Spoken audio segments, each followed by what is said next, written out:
We will now explain question 1 and introduce the type of questions you will be asked in this part of the study.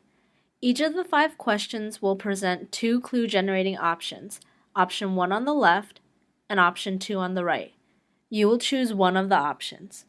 Each of these options will have 2 boxes inside, as shown on this slide. However, the options will differ in the content of these boxes. Each box will have a combination of red and black balls, and we will give an example of this in the next slide. What are these boxes for? When you choose one of these 2 options, the computer will draw a ball from the left box if you won the lottery, and it draws a ball from the right box if you lost the lottery. Remember that the computer knows whether your ticket number is a winning number or not, because you entered its last digit and the code that the experimenter supplied. Since the number of red and black balls in each box may differ, the color of the ball that the computer draws from the option you chose can be an informative signal about your chances of winning the lottery. Depending on the content of the boxes in them, options can give you further information about the likelihood that you won or lost the lottery. The options you will choose from will differ in the amount and kind of information they can provide. We are interested in how much and what kind of information you would like to get. For example, the 2 options you will choose between in question 1 look like this. Please pay attention to the content of these boxes in each option. We will now talk about them in detail. Let's first look at option 1. In the left box, all of the 100 balls are red. In the right box, all of the 100 balls are black. So if you won the lottery, the computer draws a ball from the box with 100 red balls, and if you lost, it draws a ball from the box with 100 black balls. Now, let's look at option 2. In the left box, there's an equal mix of 50 red balls and 50 black balls, and in the right box, there's also an equal mix of 50 red balls and 50 black balls. So if you won the lottery, the computer draws a ball from the left box with 50 red and 50 black balls, and if you lost the lottery, it draws a ball from the right box with 50 red and 50 black balls. In question 1, we will ask you to pick between these 2 clue-generating options. Think about what kind of clue you would like to get about whether you won or lost. How do these 2 options differ in the type of clue that they can provide?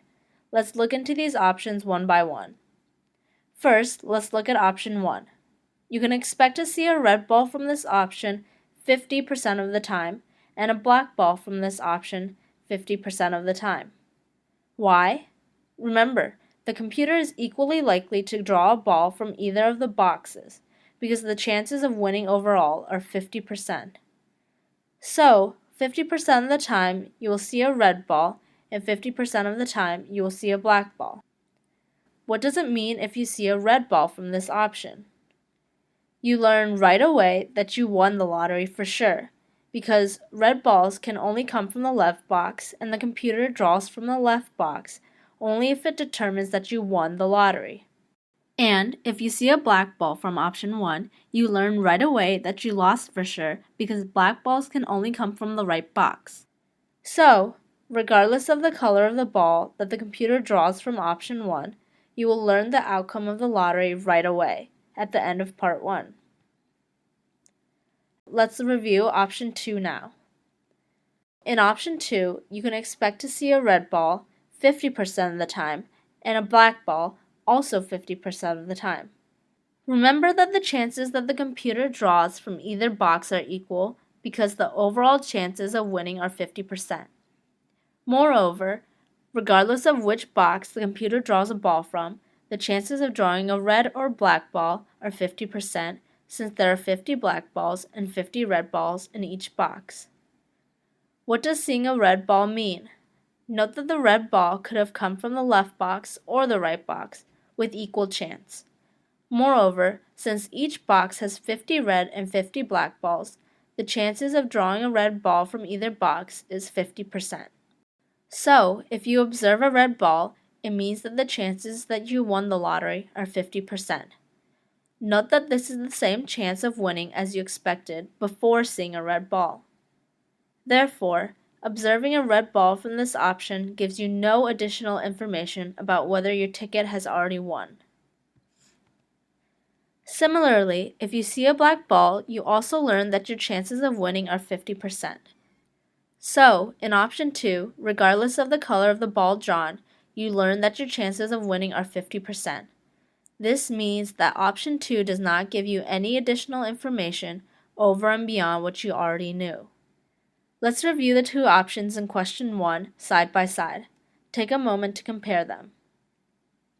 In option 1 and option 2, you are just as likely to see a red ball as a black ball. Option 1 reveals whether you won or lost, since the black ball means you lost and a red ball means you won. So you learn whether you lost or won the lottery immediately at the end of part 1, much before the end of the study, and you sit with that information for the rest of the study before you get paid. Option 2 doesn't give you any new information at the end of part 1. No matter what ball the computer draws, you still expect to win the lottery with 50% probability. So, you sit with a 50% chance of winning or losing until the end of the study and will learn whether you lost or won at the end of the study, right before you get paid. Please take a moment to think about whether you want to learn the outcome early in the study or at the end of the study. Thank you. When the next button appears, please proceed to answering comprehension questions by clicking the next button. After completing the comprehension questions, you will be asked to indicate your decision in question 1.